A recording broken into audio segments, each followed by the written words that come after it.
Ladies and gentlemen, welcome to the Ryan Ride Mechanic channel. How the heck are you doing today? Alright, on today's video, I wanted to talk about getting on and off of ride vehicles. In this one, I'm going to be talking mainly about the station area. So it's one of those things, it's easier to get on and off of a vehicle that is stopped and not moving, right? I think we all agree that. But this process of getting on and off the vehicle also slows the ride down. It slows the throughput down and it creates stacking the block system, which slows the rest of the ride down as well. But you can't get on and off a moving train, can you? Well, it turns out you can, and I want to talk about it. So let's get into it. Now get ready. Here we go. If this is your first time here, make sure you like and subscribe, do all that stuff downstairs. It does help me out, and I do appreciate it. Okay, so let's talk about this. Live load stations. What is a live load station? Well, when the train comes in, it doesn't stop. It keeps going. It keeps going a very slow rate of speed. And this process of never stopping the train in the station is what's considered live loading. It means you're getting on the vehicle or getting on the train without anything actually coming to a stop. Now, this process isn't just specific to roller coasters. This is done on a lot of flat rides as well, especially dark rides. If you've been to Disneyland, been on Haunted Mansion or the People Mover, these are examples of live load stations where you get on a moving vehicle before it goes off into the rest of the ride path. When you're talking about live load stations, there's typically two types of stations. The first type of station is one where you're walking on normal ground and the vehicle is moving alongside of you, and you just have to carefully go over and just kind of climb onto the vehicle and start the loading process. Now, this one, there's a couple rides out there, but the most recent one that comes to mind, I was at Six Flags Magic Mountain, and the Wonder Woman ride there is a live load station where it does not have any assistance. So you just go up alongside of a moving vehicle, moving train, and you simply just climb onto that train. The whole process never stops. It just continues to creep forward at a very slow pace. Now, the pace is typically that of at least a slow walk, but most of the times even slower than that. The other type is one that's most commonly used, and that is because you're loading a large amount of people onto a vehicle. And this is typically common in places where there are two or more people sitting next to each other. So the Wonder Woman ride, you're sitting front to back, and there's not multiple people coming in one row, so you can load one person at a time in that particular row. But if you sit two people in a row side by side with each other, or three people or four people, well, there's a lot of time involved. You have people walking up ready to get on that coach, but the people might be taking a little bit of time in front of you or behind you. So there's some extra time needed. Well, you can't just have the vehicle creeping forward during that time. You have to stop it at that point. So that's when you use a live load station that has a moving floor that goes alongside the vehicle. Some of these rides are like the new Voltron comes to mind. It's got a moving floor on it. Let's see what else is out there. Rip Ride Rocket, this is going to be its last year for that ride, but it also has a moving floor alongside the vehicle. If you've been to Universal Studios, the Harry Potter Forbidden Journey, I think it is, that's got a live load moving floor on it. So what the moving floor does is you get onto the moving floor. As the floor moves along, you now match speed with the vehicle's movement. So the floor is moving, the vehicle is moving, but your perception is that the vehicle has now stopped because now you are moving the same speed as the vehicle. So you have time to go into multiple rows, climb in there, pull your restraint down, do whatever you need to do before the train is allowed to go. So most parks prefer the live load station that has a moving belt along both sides, because once you slow vehicles down to a stop, it is the safest, easiest thing to do. That is also the point when the blocks start stacking up behind it. And when you have multiple vehicles on a track, all it takes is a little bit of stack up before you start running into that cascade block failure where it just starts shutting down block after block behind it, and next thing you know, the whole ride shuts down. Stop this thing! I order you! Stop! So these aren't effective to keep starting and stopping these rides. So it's best to keep them moving forward with this live load station. So the live load station is a very interesting little creature because it kind of uses blocks, but it kind of doesn't. It's a very weird little edge of reality inside there. So let's talk about a block real quick. A block is a piece of the track that's used to separate roller coasters to make sure that one vehicle or one roller coaster never occupies the same block as the other one. Well, when you talk about moving things in unison with each other, that doesn't work. So what you get is this start-stop effect. Vehicle number 1 moves forward, and you have to wait for it to clear its block before vehicle number 2 can move forward. You have to wait for it to clear its block before vehicle number 3 can move forward, and so on and so forth. So what you get is this stop, wait, go forward, stop, wait, go forward, stop, wait, go forward. So what these rides typically use is something along the lines of what I would call micro blocks. You could see on Top Thrill Dragster when it was running that the original Intamin one, they designed it to move both trains forward at the same time. So when they moved both trains forward at the same time, well, they wanted to keep the spacing between them, so they had to make the blocks very short. The blocks are really small. In fact, with the trains out of the station, if you look down on the track, when the trains are out of there, you'll see proximity sensors just constantly down there.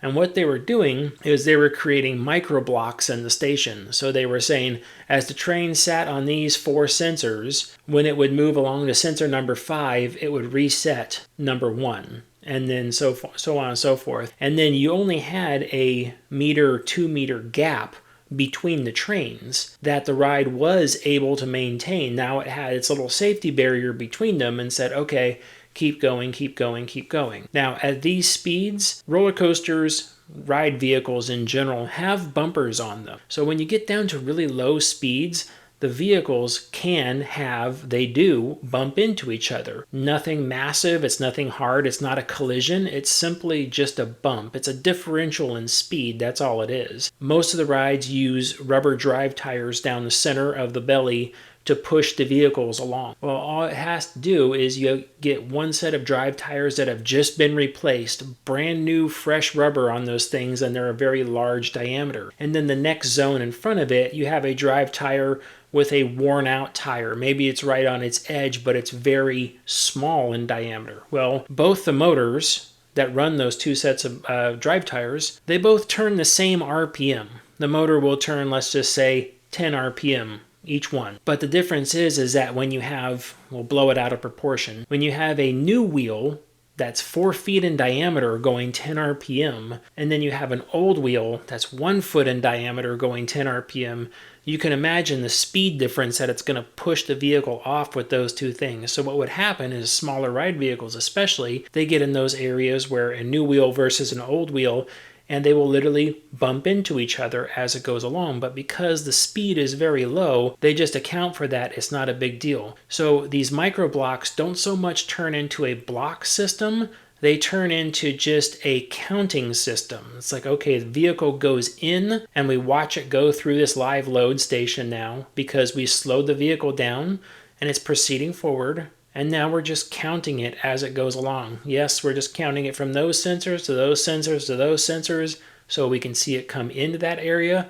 And then eventually we'll watch it go out of that area. So that's how the system keeps that correct. And those sensors do make up the block system, but it's not so much looking nose to tail in that area because it understands they could bump. Now there's still going to be 1 sensor or 2 between them. And then there's other rides that won't even use sensors. They'll actually use the ride vehicle feedback position for its system. So in these areas, the speed feedback is quite critical because the system is assuming everything is moving at the same speed. So what they do is they typically monitor the drive tires that are pushing the vehicles forward, and they're saying they should always be turning. So each one typically has a speed tachometer on the side of it, making sure that it's going the same speed. And if one motor were to trip, or if a wheel were to break or something and it were to stop, then it would signal a station stop and tell everything to stop because it now knows that collision is imminent in that area because vehicles will not move forward. Newer rides are actually starting to use the speed position feedback instead of on the drive tires themselves, which I'm sure they are still monitored, but they're actually starting to use the feedback from the train itself as it comes into the live load station and starts slowing down. It actually uses sensors on the train to make sure that it's going the correct speed. I was sent this really cool picture. A person asked me, they were on Voltron, and they said, hey, what are these two sensors for? Now, if you look at this picture down at the lower wheel carrier, there's two barrel proximity sensors pointed at a road wheel. And they said, what are those two sensors for? And I was looking at two of them next to each other, looking at one road wheel as it goes. And I'm like, oh, those are speed feedback sensors. But the trains don't care about their speed while they're out on the track. They don't at all. Like, it's not monitored. Those sensors aren't powered. There's no feedback. The system knows nothing about it. So it's not speed feedback as in what it's out on the track for. So Voltron is actually using those sensors in the slower areas, in the track switch areas for its stuff. So when the ride is moving slow and it goes into its live load station, those wheels are pushing it forward, let's say at, I don't know what a good one to use is, let's say 0.2 meters per second, right? So it's moving ahead at 0.2 meters per second, and those speed feedback sensors are on those wheels counting. When those trains come into the station, they connect to the bus rails, and those speed sensors become active. And those sensors start communicating, whether they communicate through the bus rails or they communicate over a network, like a Wi-Fi type network, back to the controller. More than likely it's through the bus rails because engineers in general don't like referring to radio wave type stuff. So they're going to put the speed feedback back through the bus rails and communicate those sensors to the PLC. And then the PLC is going to monitor that train's speed. Now, it's not going to try to speed up or slow down, but it's going to look for it to be in a certain window of too fast or too slow. And they're going to look for that speed to be right in that window. As people get off, it'll probably start speeding up a little bit. As people get back on, it'll probably slow back down a little bit. If it drops too far below, it knows to put a ride stop in that station area because it's like, well, the vehicle behind it's probably going to run into it. Now, one of the cool things about that is that you can actually use that even further, which is really cool if you think about this. So on the older rides, you would line that whole station area with proximity sensors. I've watched videos and I've seen stuff, and it's like when you look at Voltron Station, it's got no proximity sensors on it. And that is kind of struck me. I was like, wow, that's really interesting. There's nothing on that station. I wonder if all of them are like underneath reading like upstop wheels as they pass by and stuff like that. But I was thinking, well, if you're using those sensors to watch the speed, then you have a known distance on those sensors as well. You know, each pulse, every time that wheel comes around and makes that sensor pulse, is good for X amount of inches, millimeters, centimeters forward. And then you say, okay, well, that pulse represents distance. So as the vehicle comes in, you can actually pull it into the block safety system and say that vehicle number 1 is passing into the live load area. And then once it goes in there, it can take vehicle number 1 and now assign it a value at 0. And then as those pulses start happening, vehicle number 1 now starts to get a measurement. And on the screen at the control panel, it will actually tell you how far along vehicle number 1 is. Let's say if your station is 20 meters long, then they could say, all right, well, it starts at 0 meters. And as they load, vehicle number 1 will go 5, 10, 15, and then 20. And then eventually when it goes out the other side, vehicle number 1 goes back into the block safety system as it goes out the other end. Really cool because you can slow all the vehicles down inside there and the computer can watch all the vehicles come up and it knows exactly how many vehicles are in that area. Now, it might not know the train numbers, although that's easy to do, but you could say that, okay, it could see 4 vehicles coming in. So of your block safety system, it's got 4 vehicles out on the track, and then 1 comes into the live load area, so now there's 3 on the track and there's 1 in live load. Then the next one comes in, now there's 2 in live load, 2 on the track. And now here comes a third one. Now there's 3 in live load, 1 on the track, and then number 1 goes back out. So it's like, okay, we're back up to 2 on the track, 2 in live load, and it keeps rotating through the system like that. Really cool thing. Another reason why Voltron would more than likely use those sensors instead of other things on the track is because there's several points. One of them is pre-launch where the track goes up and down, and the other one is it's got a rotisserie back over there where the vehicle can change positions. They probably make those sensors active again in those areas to ensure the train is not moving one way or the other, that it is in fact still while those elements are happening. So it's another part of the safety system to prevent unintended ride movement. All right, so let's talk about how the live load station works. Okay, so when the vehicle comes in off the track, it's going to slow down through its reduction brakes. We're going to use a roller coaster in this case. Voltron's really cool, so let's just stick with it and let's use Voltron for this. So we're going to come in off the brakes. We're slowing back down, almost all the way to a stop, and then we're going to start running into booster drives. Now the booster drives are still operating off the block system, so there's going to be pushing forward. They come in at a higher rate of speed. They move the vehicle forward through its block, and then they get around to that station. Then they're going to slow down. It gets into one set of blocks where it says, okay, I'm going 1 meter per second and I need to slow it down to my 0.2 meters per second. So those vehicles slow down and then they enter into that live load station. Now this is when the vehicles connect to their bus rails underneath the station. They've got little fingers that stick out to the side that pick up all their electricity. So they're able to go into that station. Those little counters become active on the wheels. The ride control system says this vehicle is now in the station, and as it comes along, it sees everything. Once it passes a certain point, whether it's measured off of those wheel sensors or where it's a physical proximity sensor on the track, one of the bus rails is energized in order to unlock the restraints. Restraints unlock, people get up, and they go over to the side and they get off the vehicle, they go get their stuff, and they're off the platform now. Your next set of people are ready to come online. So they start walking towards the train and they start getting on. They get in their respective seats. They close their restraints down. During this time, everything is moving in unison, so they have plenty of time to safely get on that vehicle, even though it's moving forward the entire time. Now, the restraints lock, and the ride operators come by and check the restraints real quick and make sure, yes, they are in fact locked. Now, procedural-wise, this is where it would vary park by park, ride by ride, control system by control system. It just depends on what the manufacturer had intended for safety versus what the park wants versus all that other stuff. Most parks would do something along the lines of this. They would check to make sure the restraints are good, and then the ride operators, typically there would be 2 people loading and unloading these people. So those 2 people that have just checked the restraints would now typically walk off to the side of the platform real quick where there's some buttons on the wall. There's typically like a ride start, ride stop, and then there's going to be something like a dispatch enable and a dispatch inhibit. Okay,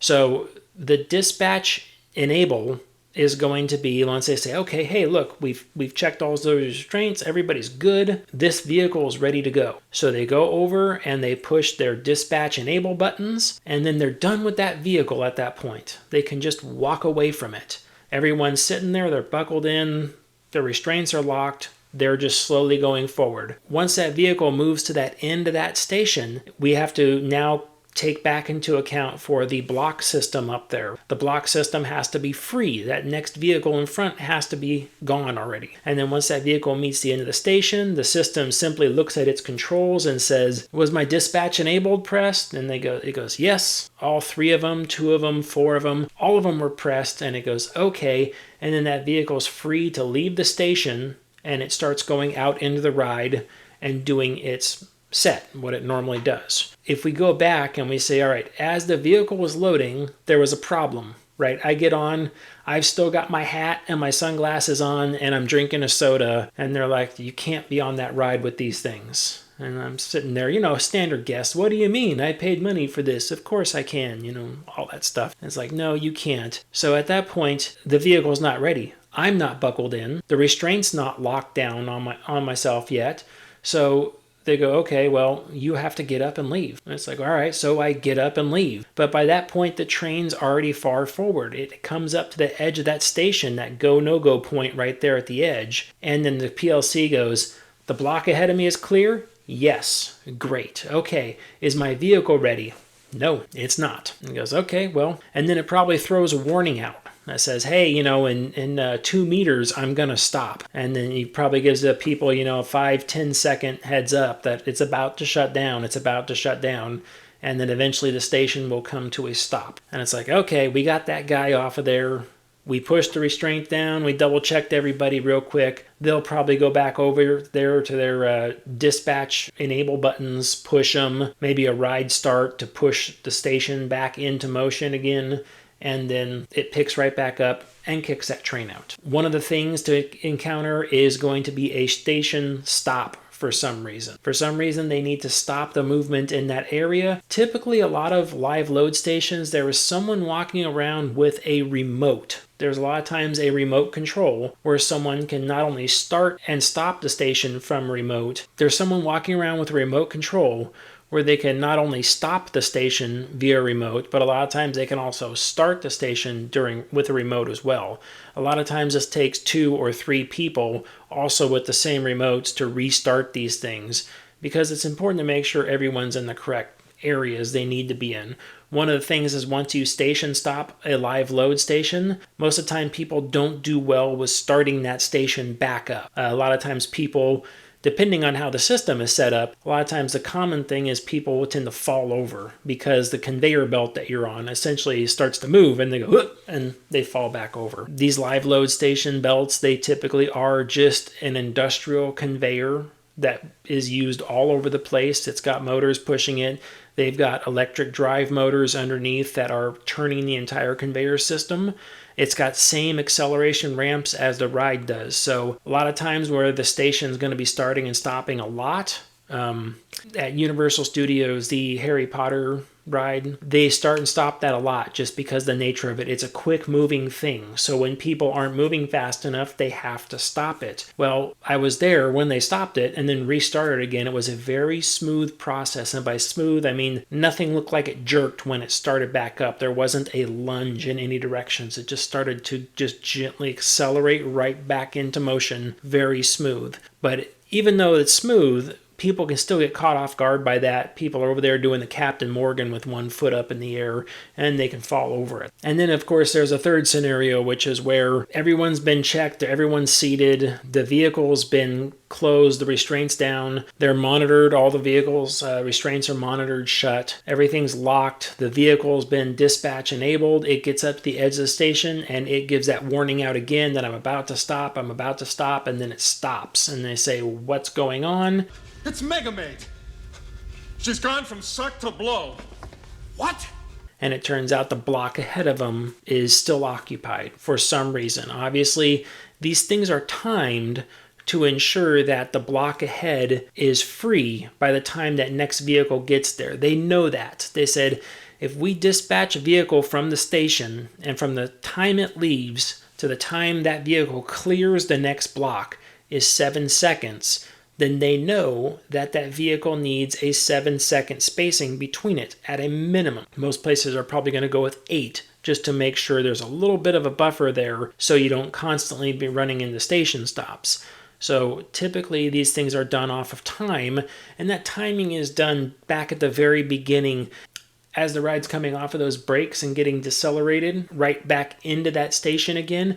If that vehicle comes up and the first vehicle that was in front of it is only 4 seconds ahead, then those booster drives in the back of the station are going to hold that next vehicle until that gets to 8 seconds, and then it's going to start to advance that train forward. So it's got its 8-second gap back into it. And then that gives people plenty of time to load and unload and get the spacing correct for the next vehicle behind it. For the restraint release and locking of these vehicles, most of these rides are electric. So they typically just run into those bus rails on the side. Then when the vehicle is told to unlock, they simply just energize the bus rails and the restraints unlock. And then when the vehicle is told to lock, they just de-energize those bus rails, the restraints lock back. Now at this point you might have a hot rail set up to where a crew member walking by, because someone's like, oh, I need to get back off for some reason, and they can probably hit a special button or maybe 2 buttons at the same time to unlock somebody's restraint right there. They might also just simply motion to the person that's watching the station area and give them the command, say, hey, unlock row 2. And they go, okay, and they hit the button on the panel and unlock row 2. Older rides, lots of Disney rides, stuff like that, it's all mechanical driven. There's no electronics on it. So they have things simply like, if you've ever been on dark rides, you'll see this a lot. You'll be coming back and there'll just be this bump on the ground. It looks like a piece of wood that's curved on top. Well, that's your unlock restraint cam. It rolls over that cam and the restraint unlocks and you're free to get off. That's what she said. Those same rides also have a foot pedal down along the sides or along the back, where if the operator needs to reopen that restraint, they simply just push their foot down on the pedal and the restraint comes back open. No big deal. So at Goofy Sky School, I know they've got like a rod that they have to stick down there to unlock the restraints. A little bit inconvenient, I think it is, but there's plenty of rides like that where you need some sort of a tool to unlock the restraints. It's kind of normal. It's not really a big deal. Now in the rides that have a moving belt or moving walkway along the side of them, the walkway carries just as much safety as the ride does. So it is the exact same thing. It's got drive motors and gearboxes turning the whole assembly, and the whole thing is monitored for speed to make sure it's at or very close to the speed that the train is moving in and out of the station with, to make sure the vehicle speed is aligned with the platform speed. Now, those are also monitored by sensors, both off of gearboxes and then just counting plates underneath the track as well, to make sure that the speeds match with each other, to the PLC, to the train, to the feedback. That way everything is in unison. And when some of those counts get off, that's when they have to shut the ride down to figure out why something is off. So yeah, a little tiny sensor on the moving platform can actually shut down the ride as well. At the park I worked at, we had a brand new Gerschlauer spinning coaster that we installed, and it worked off of positions. It had lots of booster motors in the station, and what you would do is you would take the coach that was in position number 1, that was the next one ready to get spit out onto the lift hill, and you would dispatch that out. And then once that cleared position number 1, it would move in position number 2, and then once that cleared, position 3 would move in, then position 4, then the next one off the brake. So it had this very mechanical, jerky feel to it. Now each station was a very sharp accelerate forward and then suddenly stop. And I acknowledged that while we were there, it's like, man, this ride could benefit from a live load station so much, because it was so jerky and just awkward to work around. And there was lots of stuff, if the operators took their hands off at the wrong time, it would cause the thing to stop in there. It's like, ooh. So we actually ended up relocating that ride, and that ride went out to another park. And when that other park got that, the engineers actually took that and they said, yes, we're going to put a live load station in there. So what they did is they did the non-moving platform style. They simply just slowed the vehicle way down to like not even half the walking speed, very slow speed, and they just got that vehicle put in there and it just slowly crept that vehicle along. Now what they ended up having to do was take the booster motors that were already in those positions, and they had to mechanically move everything apart and space everything just right to make it to where there was always a set of booster wheels holding that train. And they added some more sensors along in there. They went more with the micro block theory more than a measuring theory or speed theory on that one. But they put that thing in there, and then when those vehicles came around, right after they got lined up again, it would simply just kick the thing forward into that live load area, and it would just go right through the entire time. And then the restraints would unlock, people would get off of it, next people would get in, they would go through and check the restraints. Yep, the operators would go over there and they'd press their dispatch buttons, and then once those lights went solid, even though the vehicle didn't speed up right there, they would go back and start checking the next vehicle. And then when that vehicle went up to that ready position, it would spit itself right back out. Now, although those stations look like when that vehicle goes to the end and it spits out onto the lift hill, that looks like an automatic feature. That's not a true automatic feature. There is very few rides built with a truly automatic feature in place that will dispatch the train automatically. A lot of that time that stuff happens because you have different operators that work in different positions, but typically someone somewhere needs to clear that vehicle from leaving that area before they've checked it. So almost everywhere you go, they have an operator standing there that once they're done checking belts, checking restraints, they have to do something and push a button to confirm it. Use the Matterhorn bobsleds out at Disneyland. They use a lot of what's called dispatch inhibits on those rides. So it was something where the ride, I think, was initially set up to just go and do what they needed to and say, yeah, every time we can just do this, we could do that. Well, they have multiple people pushing buttons that could send the vehicles out from different areas. So Disney used a handful of like dispatch inhibit buttons where you go up and you kind of looks like an e-stop, like a mushroom button. You hit it and it basically captures the vehicle. It won't let it dispatch at that point until that operator goes back and pulls that mushroom button back up and then hits the enable button right next to it. I can't guarantee that's how it works, but I mean, I've watched them a lot. That's pretty much what it looks like. So the live load stations are really great. They're awesome to have because they just keep your throughput up for the ride. When you don't have to slow a vehicle down, when you don't have to stop a vehicle all the way and then wait for it to start again and then wait for it to clear that block, you can start cramming more vehicles in. This process becomes smoother and just everything works a lot better for it. So it's a wonder more live load stations aren't used in other places, but there's a lot to them. There's a lot of, you've added many more moving components to it. Now you've like doubled the size of your movement system, whatever it was, booster wheels or whatever it might be. You've doubled the size of that now. You've put moving walkways in. Now a lot of parks might not be able to handle moving walkways. You know, it takes a lot of special equipment to work on those things.